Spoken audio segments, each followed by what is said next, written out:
Chers compatriotes d'Algérie, chères sœurs, chers frères d'Algérie et de toute l'Afrique du Nord, bonsoir à vous tous. Azul Filaoul, Massa Noor, Massa Noor. Nous allons prendre 4 à 5 minutes dans cette introduction que nous allons réserver à un message en anglais à des responsables du programme des Nations Unies pour le développement à New York et des responsables de la Banque mondiale et du FMI à Washington. À Washington. Et ensuite, nous allons rebasculer vers la langue française et aborder la situation en Algérie. Cette fois-ci, nous allons l'aborder comme la dernière fois, de la manière la plus simple qui soit, même en fournissant des éléments de détail, des éléments assez complexes. Assez complexes. So, Mr. Akim Steiner, UNDP administrator at the United Nations in New York, to Ms. Kristalina Georgieva, head manager of the IMF, Genevieve Verdier, chief economist at the IMF, and Tatiana Pischerkina. I'm sorry, I apologize if I mispronounce your name, from the IMF. My greetings from Ontario, Canada. Also, to Miss Roberta Gatti, chief economist at the World Bank, Farid Belhaj, vice president at the World Bank, Stefan Koberly, director strategy and operations at the World Bank, and Abdelhak Braktia. I think that you are an administrator in the security services of the World Bank. My greetings also from Ontario, Canada. During the second week of the third week, of July 2022, I came to Washington, D.C. and New York. With the World Bank, I had dropped for you and for the economist Genevieve Verdier a bunch of economic analysis about the situation in Algeria. The same documents were sent, to the IMF, to Kristalina Georgieva and Genevieve Verdier. So I have just to precise that even if I got some difficulties to discuss to have a vice versa in the World Bank, I want to say thank you to Mr. Abdullah Braktia for the short discussion that we got together. Even if you were with one of your colleagues, I don't know his name. We have discussed about the situation of Algeria and about my target for coming to the World Bank in Washington, D.C. During this discussion, we dealt with the situation in Algeria and the big trouble in which Algeria is after the readout in concern of the World Bank published by the Algerian the official information agency of Algeria, l'APS, the readout concernant la Banque mondiale. We have dealt with this. We have dealt with the Tigray populations in Ethiopia, Eritrea, to be precise, and we have dealt with the purposes of peace in Algeria. With the IMF, I want to let know Miss Genevieve Verdier and Kristalina Georgieva that I got a lot of difficulties to get in the IMF headquarters. After that, a small quarrel happened between me and the security services of the IMF. So I described it shortly in my letter to you and Genevieve Verdi. What I want to say by this, that everywhere we go, we can find nice, kind, serious persons, but also we can find stupid, idiot, naughty, and nasty persons. So this topic we can deal it, we can explain it by games of strategy. Let's go forth. My aim by coming to IMF headquarters in Washington is to avoid blood flows in Algeria, to keep Algeria peaceful, and to manage the rhythm, the pace of the structural program adjustment, le programme d'ajustement structurel, structural adjustment program, package, exactly, not program, package, which is assigned to Algeria, which is a havoc one, a disastrous, will produce a disastrous, and with these disasters, the Algerian state will fall down, and the Algerian nation will collapse. After these words, I will, of course, deal with different issues: peace, development, anthropology, and international relations, with basic concepts of economics. Thank you. I apologize. I have to speak in French in order to let my compatriots in Algeria and in North Africa understand what I will say. Donc, chers compatriotes d'Algérie, chers compatriotes d'Afrique du Nord.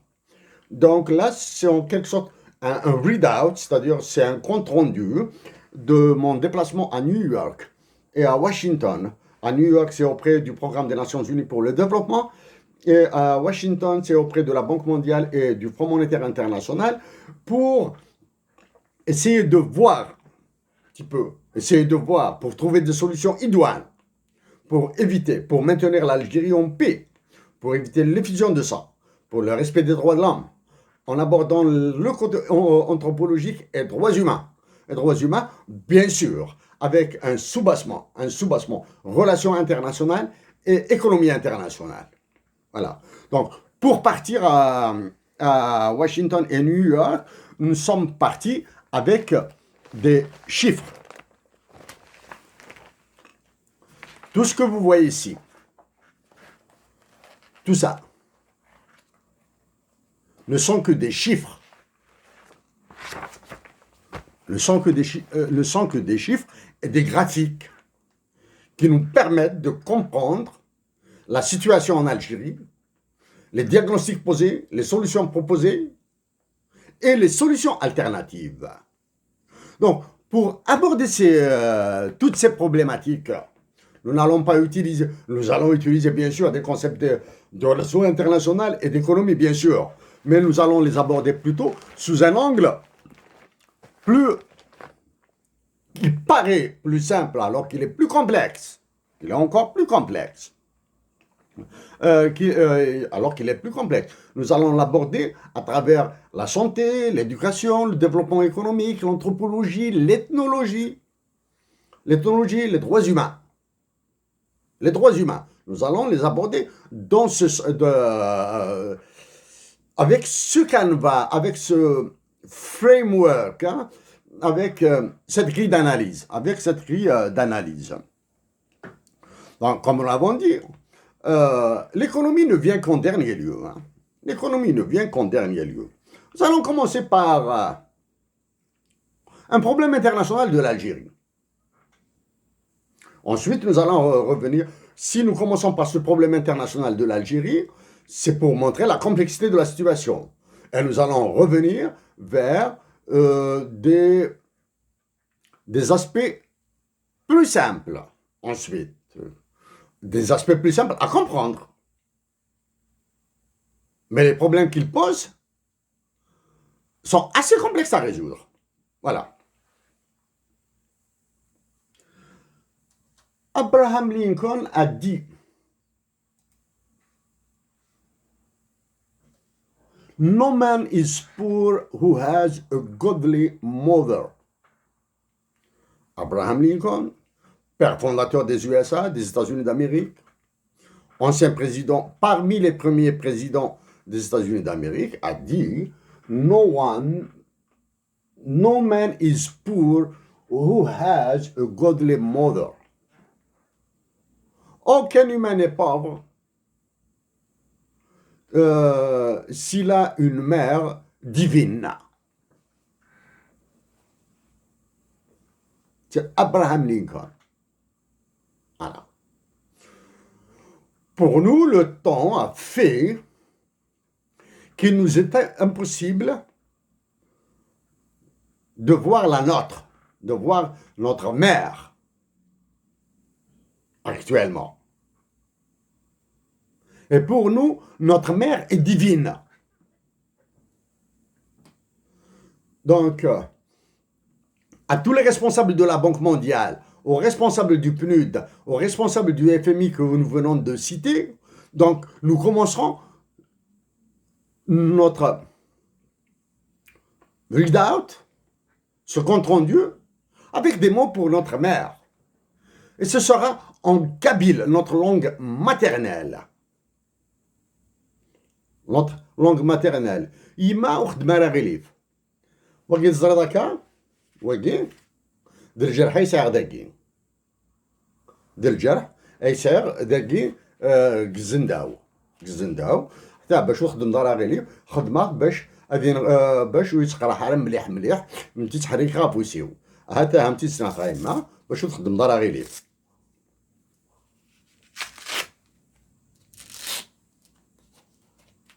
همتي نعطا شي قلان دواس هاتا هذا شي قلان دواس دير الجرح دايقي قلان دواس ها دونك ترى الثرا باش تمسلايا تجمعت إما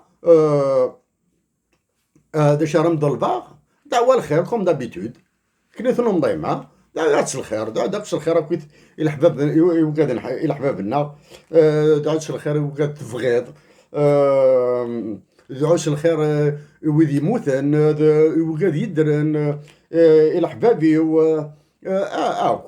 كويت تصور بيه سريمة ها كويت تصورها زرد بليك والسنة قاعد أناكا وي غادي لا زاتم باش راك مزير غروري راك مسدنا وين دور اتشكل بليك تاع بوتيم تورود فوالا ايما بون ليتس جو ناو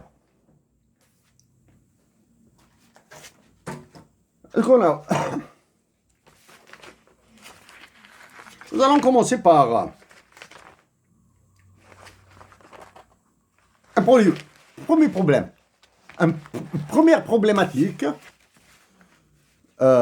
qui se pose à l'Algérie. Ensuite, nous allons revenir à des sujets très basiques. L'Algérie doit aller sur l'endettement international. Nous l'avons dit, nous l'avons répété, et nous le répétons aujourd'hui. Et c'est depuis 2015 que nous l'avons dit. Ok? L'extractivisme dont est victime l'Algérie, c'est depuis 2015. Donc, pour l'endettement international, 3 options se présentent pour l'Algérie. 3 options. Il doit y en avoir d'autres. Mais les trois options claires sont 1. Le roi de France et de ses colonies africaines, le président Emmanuel Macron, qui a fait de l'état-major de l'armée algérienne des caporaux. C'est caporaux. Même pas des aides de con. Des caporaux bas étage là. Qui a fait de la présidence de la République algérienne une conciergerie.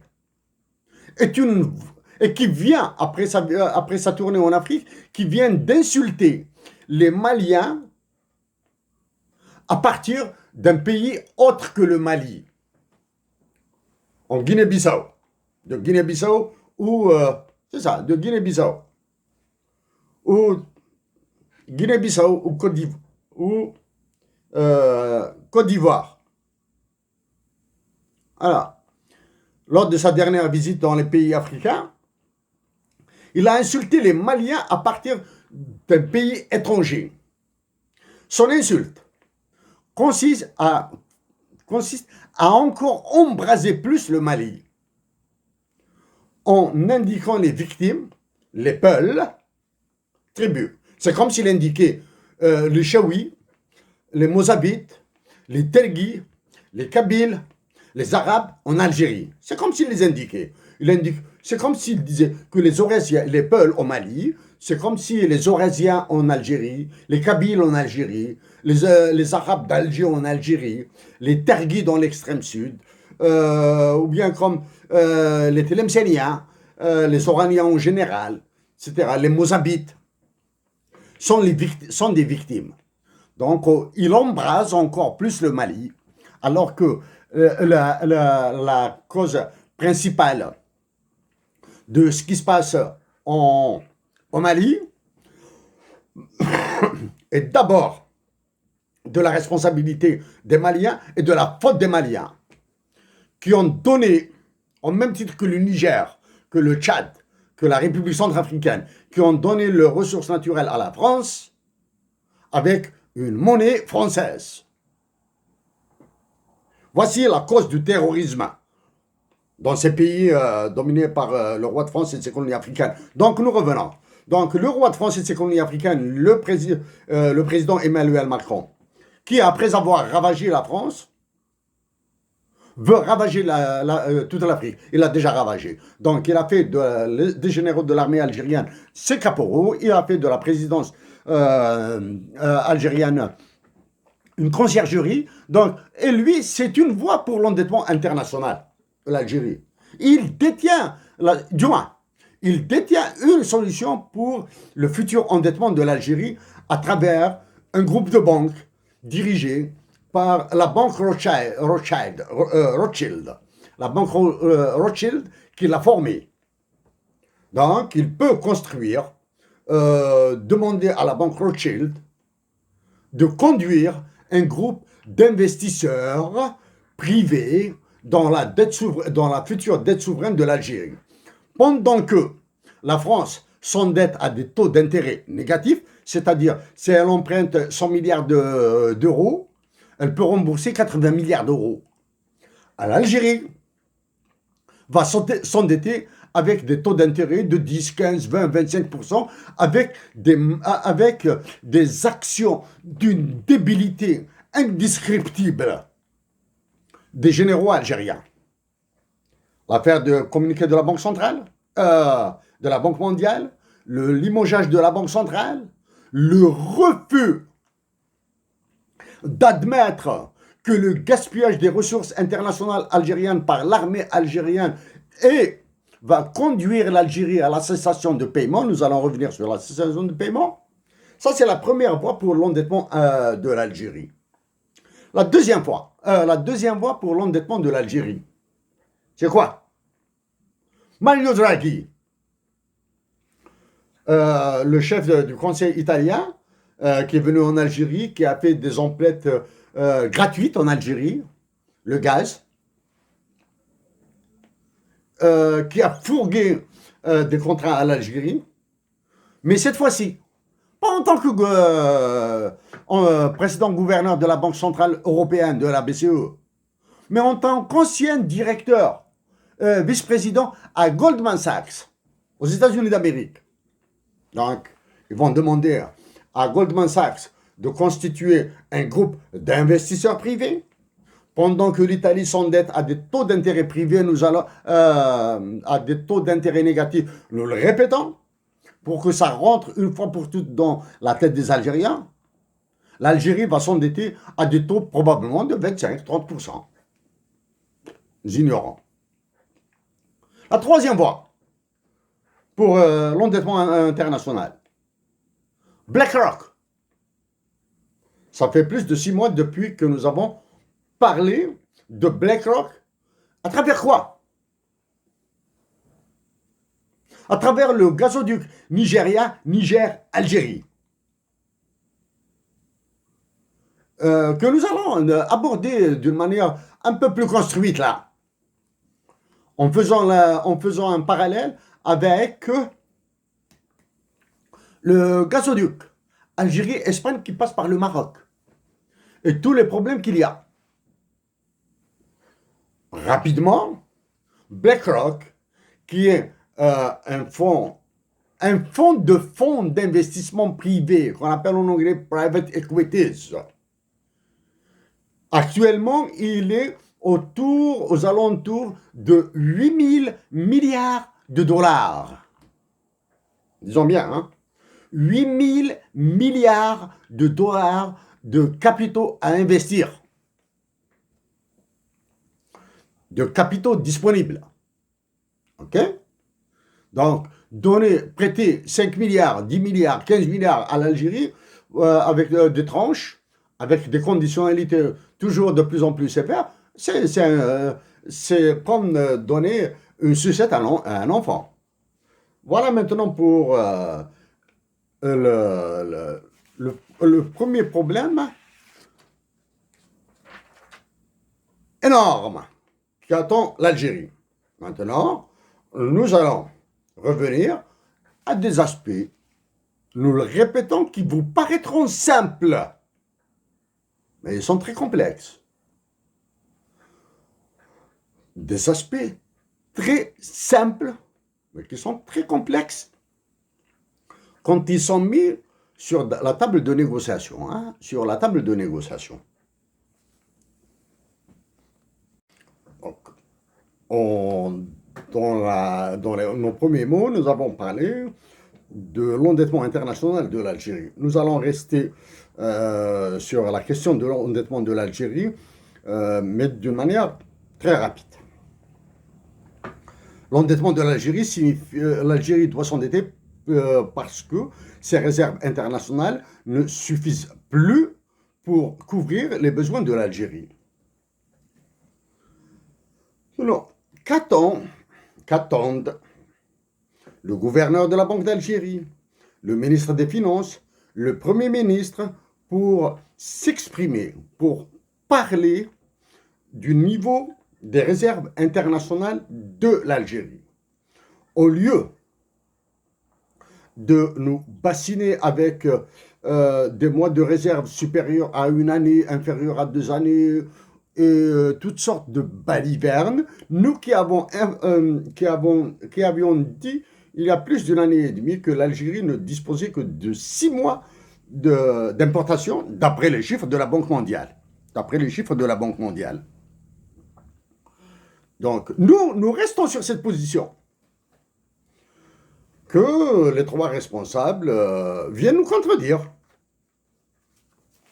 Maintenant, il y a des subtilités. Maintenant, si l'état-major de l'armée ordonne la rédaction d'un communiqué qui sera publié par l'APS pour dire que le nombre de mois d'importation de l'Algérie est, par exemple, de 18 mois,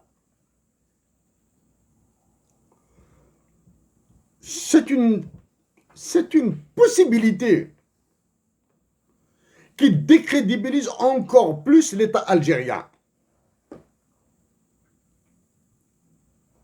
Parce que l'État algérien refuse d'être transparent avec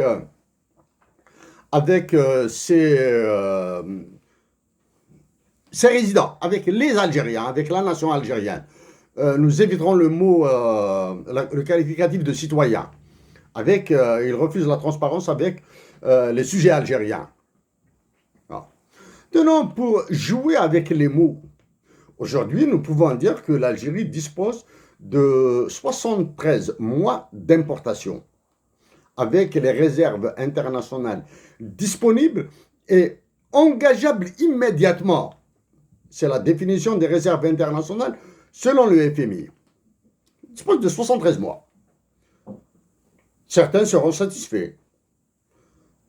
D'autres seront dubitatifs. Et d'autres diront ce qu'ils diront. Oui, l'Algérie peut avoir 50 de couverture d'importation. Si elle cesse d'importer les médicaments, le blé, l'armement, si elle cesse d'importer les SKD, les CKD pour l'industrie de transformation. Mais dans ce cas-là, c'est l'effondrement. Eh oui. Chers compatriotes d'Algérie, quand il s'agit de chiffres, soyez vigilants. Au niveau des institutions internationales comme le FMI, comme le PNUD, comme la Banque mondiale, comme l'OCDE, comme la Banque centrale européenne que nous allons citer après, comme Eurostat que nous allons citer après, soyez vigilants entre ce qui est appelé les chiffres absolus et les chiffres relatifs. Quand les chiffres absolus parlent, ils sont froids, ils sont de glace. Les chiffres relatifs sont comme un élastique. Voilà. Maintenant, cette déclaration, du moins ces mots, nous amènent premièrement à identifier les responsables, la source de l'information réelle, alors que ces détenteurs refusent de s'exprimer. Voilà, ça c'est le premier élément. Le deuxième élément, c'est la question de la souveraineté de l'État algérien sur ses ressources internationales. C'est-à-dire, est-il capable de rapatrier toutes ces ressources internationales? Exemple, la réserve d'or. Est-il capable de recouvrer les créances qu'il détient? Sur le FMI, 5 milliards de dollars. Sur la France, du roi de France et de ses colonies africaines, minimum 3 milliards d'euros. C'est-à-dire, au taux de change actuellement, bon ben, c'est un peu moins, puisque l'euro s'est effondré.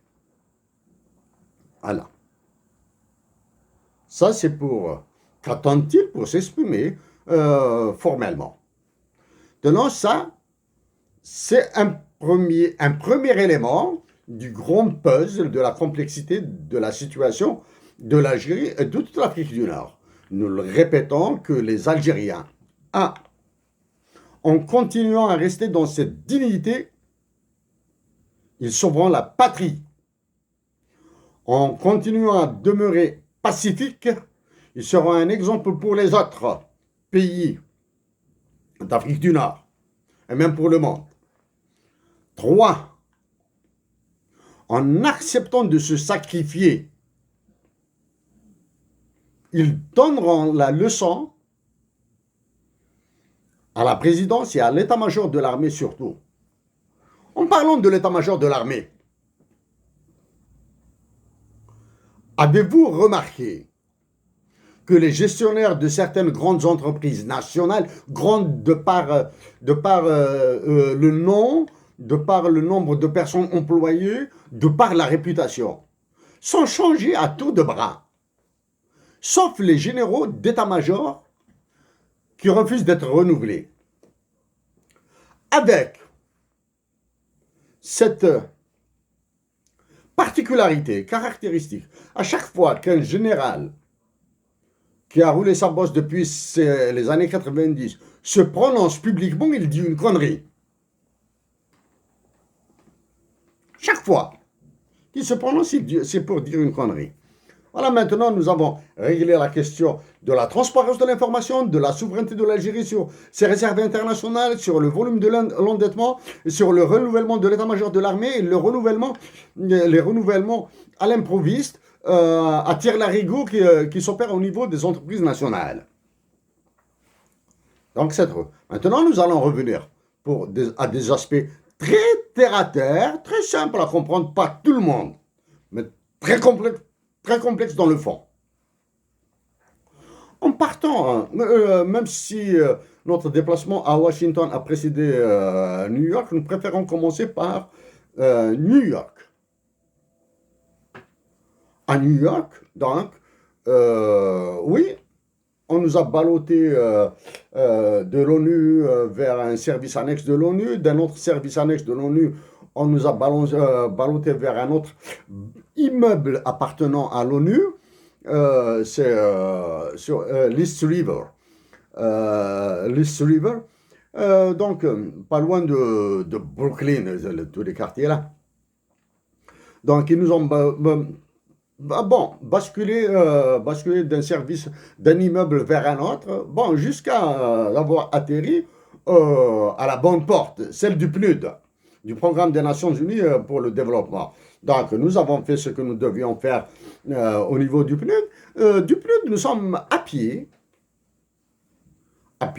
nous sommes partis visiter le bureau du Front de Libération Nationale ouvert grâce à Hussein Aït Ahmed en 1956 à New York.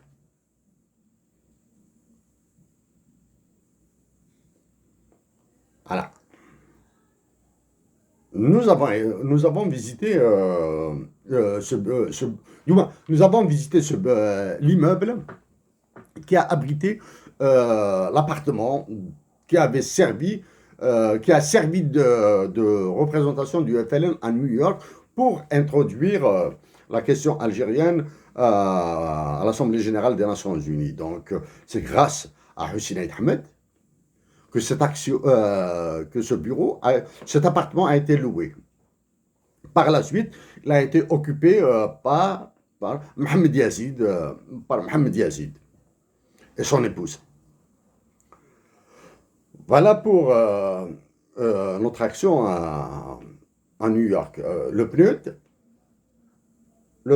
est le bureau du FLN à New York. Parce que c'est un élément d'histoire simple.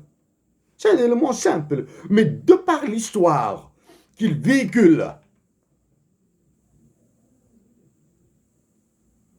de par les sacrifices, de par les actions qui ont été faites, les Algériens doivent comprendre que rien ne vient gratuitement. Il faut des efforts, il faut des sacrifices. Voilà. Donc ça c'est pour New York. À Washington, mettons de côté la Banque mondiale et le FMI, nous avons visité le mémorial dédié à Abraham Lincoln. Pourquoi Abraham Lincoln? Parce que c'est lui qui a dit, nous allons lire pour vous, as I would not be a slave, so I would not be a master. This expresses my idea of democracy. Whatever differs from this, to the extent of the difference of this is no democracy. Nous traduisons dans nos mots. Hein. De même que je ne voudrais pas être un esclave, je ne voudrais pas être un maître.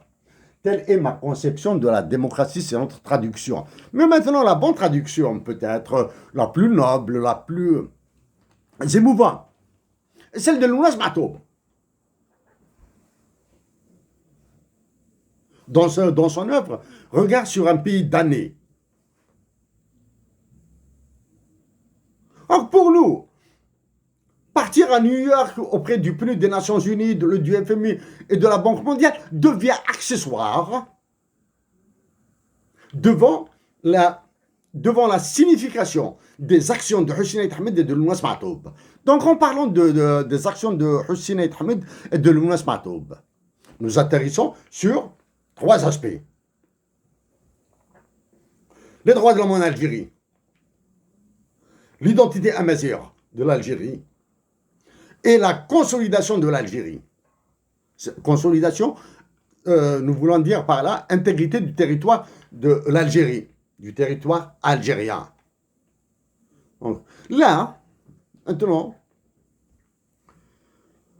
nos compatriotes d'Algérie donne cette impression d'avoir, nous disons bien, donne cette impression d'avoir oublié les détenus de ce mouvement ravageur qui a secoué l'Algérie. Innocents. Même ceux qui ont été de réels agitateurs. Nous pensons que pour 99% d'eux, ils ne comprennent absolument rien à ce qu'ils faisaient.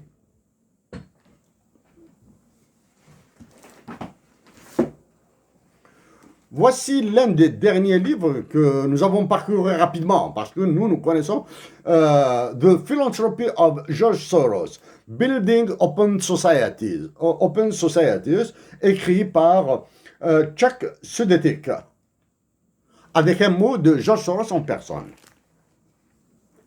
The Open Societies. Nous vous recommandons de lire les papiers de notre compatriote Ahmed Ben Saada. Ils sont très détaillés parce qu'ils donnent ce que fait l'Open Society, Societies dans les pays sous-développés. Mais pas en Amérique ou en France, si. Dans les pays communistes, etc. Dans les pays sous-développés africains. Et d'Asie, bien sûr. Nous, bon, George Soros et l'Open Society, ben, c'est en 2011 que nous avons étudié ça à l'université de Montréal. Donc, nous avons atterri sur les droits de l'homme, la majorité de l'Algérie et l'intégrité du territoire. Ce sont parmi les actions fondamentales de Hussein Ahmed et de Lounas Matoub.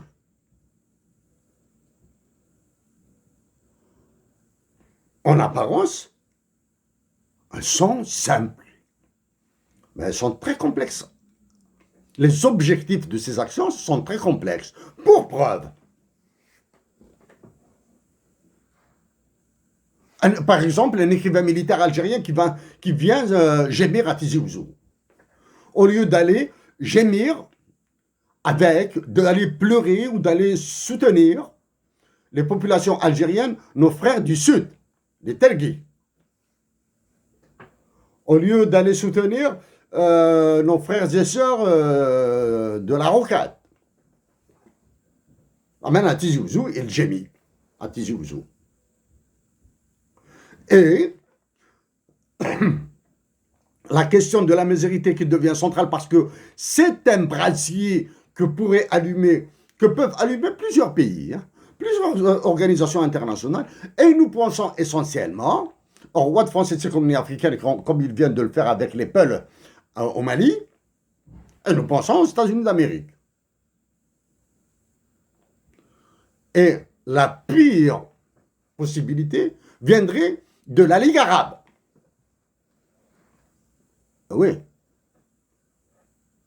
Sur la manipulation anthropologique de la nation algérienne. Voilà. Donc, c'est des questions en apparence simples, mais c'est des questions très complexes. Cette question mérite des réponses, mérite des solutions.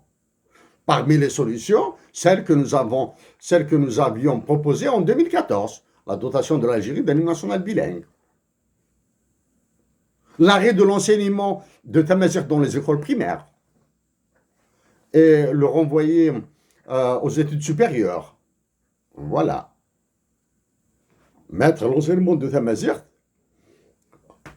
dans les universités, monsieur. Mesdames et messieurs. Pas dans les écoles primaires ou les collèges ou les lycées, là. C'est une gabegie, c'est une fumisterie, etc. Ce que vous voulez. Donc, voici, de manière assez simple. Mais la complexité est là.